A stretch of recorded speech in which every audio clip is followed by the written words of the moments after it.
The ancient Egyptians didn't build the pyramids, but discovered them over 30,000 years later, and they even told us who the real builders were. Disclaimer, just a theory, entertainment purposes only. The Giza power plant theory explains why they were built, to deliver wireless, free, and clean energy to everyone worldwide. Now that we know why, we're asking, who was the original creator of this energy system? Nikola Tesla, one of the truly most ingenious pioneers of the past decade, proposed a global network of towers that would provide electricity to everyone around the world. Tesla himself was a little obsessed with the pyramids of Egypt and genuinely believed that they served a higher purpose. In fact, his idea of this network of energy towers was based on his studies of the pyramids, which eventually turned into the Giza power plant theory. So, were our ancient ancestors also aware of this principle of unlimited wireless energy for everyone? And how would you even use this sky energy if we had it? In Tesla's model, it would work just like radios, Wi-Fi, and cell towers do today. Every home would have a receiver that draws this energy from the atmosphere and into their home. Exactly what is seen in that of the alleged Tartarian Empire, who's said to have made use of this same energy system, which we'll explore in a future video, don't worry about that. Receiving towers in modern times, sure, but what about 5,000 years ago? Man, if only Egypt had some sort of tall structures everywhere that could act as that contact point for this energy. Oh,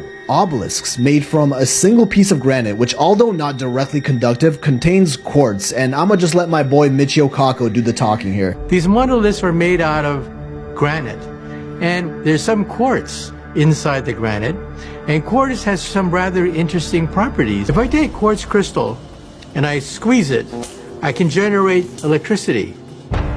Now, some people believe that the obelisks are like lightning rods that absorb electrical energy from the heavens. And it's been found that these obelisks were likely also capped with a conductive metal called electrum, which would have been able to receive electric currents. But no, wait, hold up. If the Egyptians really did use electricity, they should have evidence of that everywhere. That's not exactly something that you can hide. Oh, but they might, like in their famous Dendera light carving, which features what looks like a giant light bulb being held up, which no one has yet been able to explain. Or these hieroglyphs depicting a series of wires connected to what look like batteries? Of course, these are strictly speculation, but these carvings really do exist. And what about the pyramids themselves? Never mind there not being a single hieroglyph or record of their construction, which there isn't. But why are there no records of them actually using the pyramids for energy? That's because this theory suggests the Egyptians never built the pyramids. They found them. Built by another past civilization and discovered after having been dormant for tens of thousands of years. Pyramids are deemed to be at most 4,500 years old, but this is just a guess. You can't even accurately carbon date limestone or granite. Radiocarbon dating is a process that uses the half-life of carbon to find out how old something is, and contrary to popular belief, is actually pretty accurate. But it only works on things with carbon in them, like wood or bones,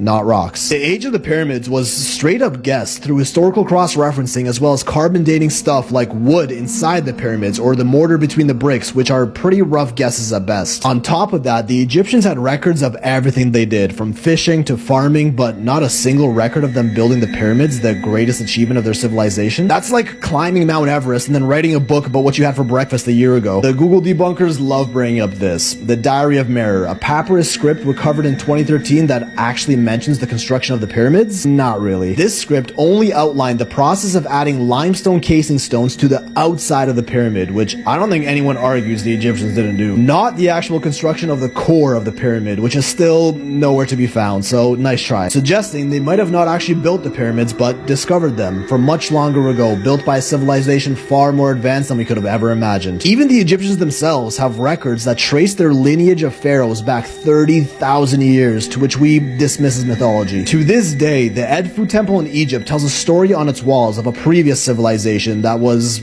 can you guess? Washed away by a global flood. And even the great Greek philosopher Plato, another revered genius of his time, mentions this same island of the gods in his work, which has come to be known as Atlantis, said to exist over 30,000 years ago, and may have been the ones who actually built the pyramids as an ancient source of energy within their civilization. That got washed away and destroyed by global cataclysmic floods, only for the Egyptians to rediscover thousands of years later. But that we'll have to save for another time, because the lost city of Atlantis is another one of those stories we see repeated everywhere throughout history, only to get swept under the rug every time. Well, it's time we took a peek under that rug.